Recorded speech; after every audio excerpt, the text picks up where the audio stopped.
Hello, YouTube and son. What are y'all doing? Had a call from the school this morning that the boy forgot his password on his computer, his Chromebook. So it was a big deal. I mean, it was a big deal. So, son, you got to remember your password. I told you if you're going to have a computer, you got to remember the password yourself. Little shop update. Dad got a lot of work today.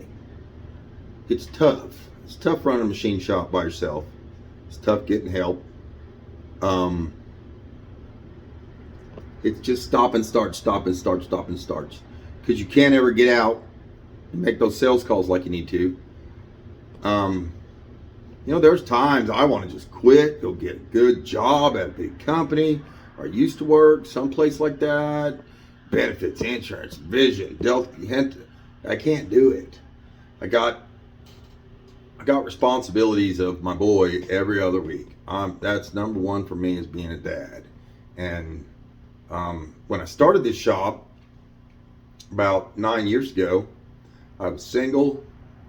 I was working a night shift job, 40 hours a week, and then coming over here to my shop to try to get this thing going. And things happen. RJ came along, and I just couldn't keep the night shift. I had responsibilities taking care of a little man. At first it was a few nights a week, and then it was 3 nights a week, and then, it goes into 50-50. She didn't want... Anyways. So, how is a fella, a single dad, every other week, 50-50 time, supposed to have a 40-hour week job? Most manufacturing jobs are 6 to 4:30. Well, I can't do that. Morning daycare doesn't even open up till 6:30, so I'd be late, and then I'd have to work. There's not enough hours in the day. It's tough. It's just really tough. So I work at my shop every other week. Basically I put 2 weeks work in 1 week, and then the other week is only about 6 hours a day, 7 hours a day, because I just got to the shop and I'll have to leave here at 4 o'clock to go pick him up from school, and there's no night work during that week. It's just tough. It's tough. It's tough with the scheduling. It's better to have a woman around, or a partner or something. Not do this by yourself. It's not the ideal situation, but I try to make it work. I've given up a lot, dude. Jobs around here are $120,000 for an ME. A good shop foreman position pays that, with benefits, with all that. And I can tell you, I wish I made that in the shop. It's tough. It's really tough with everything going up. I don't want to discourage anybody from getting in this industry, but this is a tough industry. Everything you touch is rush, small tolerances, paperwork, quality manual, quality inspections along the way, material certifications, material traceability. I mean, just out of the blue, I had one of my customers call me. I looked, and they did a whole $800 with me last year. $800. And she wants a copy of my... And let me put on this, on the $800. They were over 100 days out on paying that. I had to remind them 7 times to pay their bill.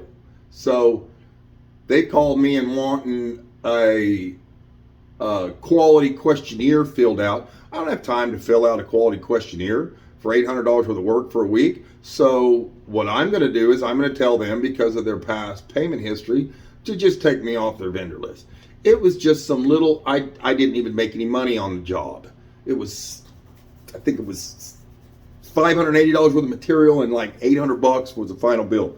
All it was some test pull samples that were chopped on the saw and faced on both ends with a little center drill in the end. That was it. It was a quick job. They always beat me up on the pricing. And then now, just some new quality person comes in and wants me to take, you know, an hour, 2 hours out of my day to fill out their quality questionnaire for $800 at 100 days. No, not going to do it. I'm just going to say sorry. And they're in Oklahoma City. Someone else can deal with that. I guess I'm on a rant here. RJ, you'll figure this out when you get the reins. I hope you don't. I want to teach you how to do this, but I don't necessarily want you to do this for a living. I'd rather you be a dentist or a lawyer or a doctor, or there's 100 things I'd rather you do than be a machinist, because this is a tough claw fight every single day. Anyways, let's go out the shop and I'll show you what saved my rear probably for the next 2 months. I got a job in for some 304 stainless, and you know, it's just one of them things. I bid on it and bid on it and got beat up on it and got beat up on it, and then finally had a figure down, and they came back to me and said, oh, our customer says that blah blah blah, will you still do them for? And so basically I'm looking at, you know, paying the shop's bills and working my ass off. You know, it's a good job for the lathe. It's 304 stainless, like I said. It's a lot of drilling. I have to buy drills, inserts, so I have to basically tool up for the whole job. So there comes out a profit. And I got beat up on the job, so that came out of profit. 304 is not worth diddly right now as far as scrap. You can't count scrap as profit. I can't machine something thinking that I'm just going to turn the scrap into profit. No. So anyways, we're going to go out and shop real quick. I'm rambling, and I don't want to be that guy that just rambles and bitches on. Anyways, I'm going to flip you around the other way, and we're going to go out in the shop, and I'll show you what I got going on. It's just a bunch of bar stock, and then it seems like I got back in the oven.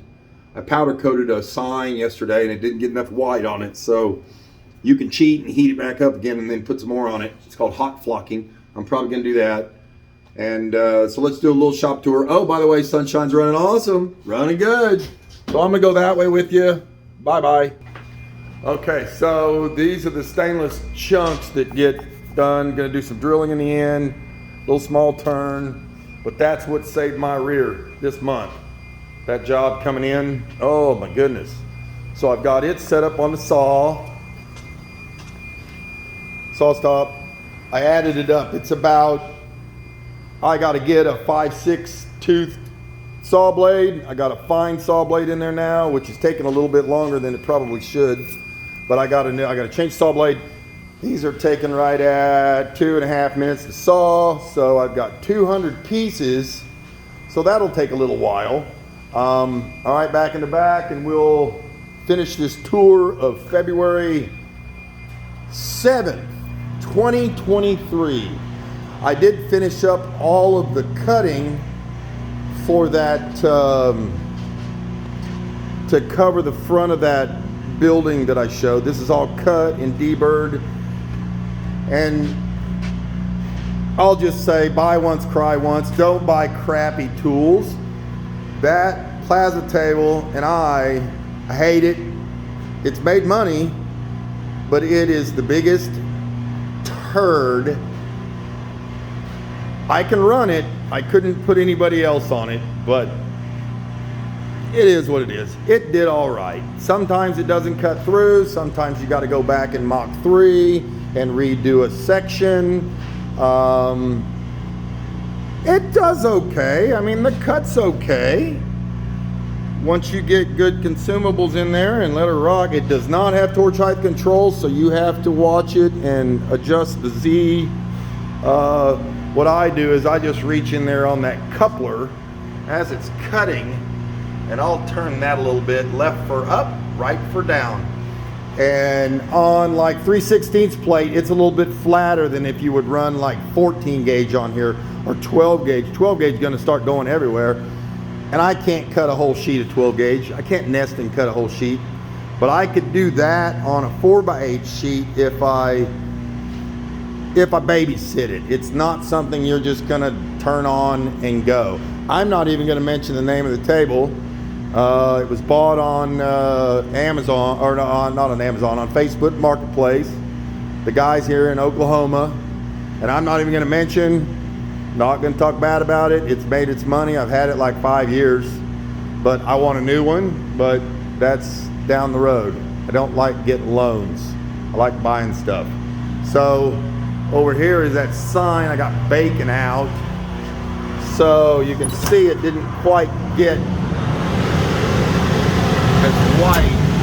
Got some faded lines in there. And I'm gonna let this heat up.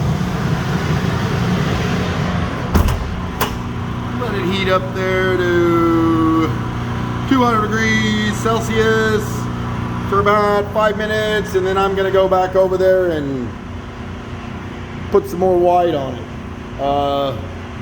Other than that, my focus in the shop right now is that job in here on the, why don't you come back to me? My focus right now is getting this stainless job going, and getting you, RJ, to figure out your passcode. I got to get you memorizing your passcode. That way you don't call me first thing in the morning from school. Love you, son. I hope you watch this video. I don't got much here for you today, bro. You can't really help Dad install those. You can't run the saw yet. Well, I guess you could just learn your password. Would be good. Thanks for following. Thanks for subscribing. This is Jeff Bean, Jefe Frijole, out.